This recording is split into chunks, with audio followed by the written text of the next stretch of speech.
Jimmy Floyd Hasselbank, a reminder of Charlton's Premier League past. The Burton boss spent a single season playing for Charlton, a career of noted class, style and grace, qualities notably lacking in a first-half melee. Charlton striker Jayden Stockley and Brewers defender Deji Oshilaja, a player signed from the Addicks, got up close and far too personal. The outcome correctly, a pair of red cards dished out by referee Trevor Kettle inside the game's first 17 minutes. On 20, the opening goal, a set piece did for Burton. On the end of it, the suddenly prolific Ben Purrington, a third in 5 in all competitions, but just the 5th goal of an 8-year EFL career. Referee Kettle again in sharp focus before the break, when Brewers striker Kane Hemmings took a tumble.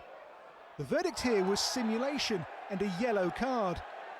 This Kettle not for whistling. Into the second half, and Joe Powell's run and shot, the best Burton offered in a timid response. Goalkeeper Craig McGillivray equal. That's 3 wins and 10 points from caretaker Johnny Jackson's first 4 league games in charge of Charlton. We haven't had a lot of luck with referees over here at the Pirelli. He was disappointed to get a yellow card. He said that it was a penalty. Look, the game is gone. What can I say?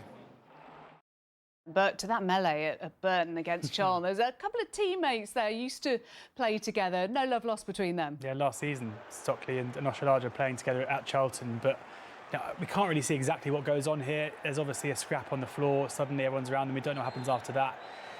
It's early, quite early in the first half. We don't normally see double red cards handed out then, but it's a referee who certainly has a reputation to not needing asking twice to get the red card out. So frustration for both sides, but at the end of the day, you know, they've both had a red card, so it hasn't necessarily benefited one and not the other. It happened at 0-0 as well, so it was 10 against 10 from there.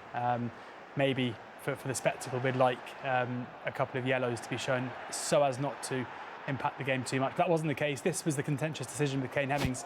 It's hard to see from here. We can't see from that angle whether or not it was a dive. McGillivray comes out with his hands by his side, his knees together. So from this angle, it looks like an okay decision. But you know, if Kane Hemmings says it was a foul, then I'm sure his manager's going to back him. Safety after extending their winless run to 10 games. They were the only side in the relegation zone to play. Charlton's revival under Johnny Jackson continues. They move up to 17th, and the players have got Monday off as well. 3 points behind today's opponents, Burton in 13th. Well, Plymouth Argyle return to the top of the table. They're now unbeaten in 16. Wycombe stay 4th after their defeat.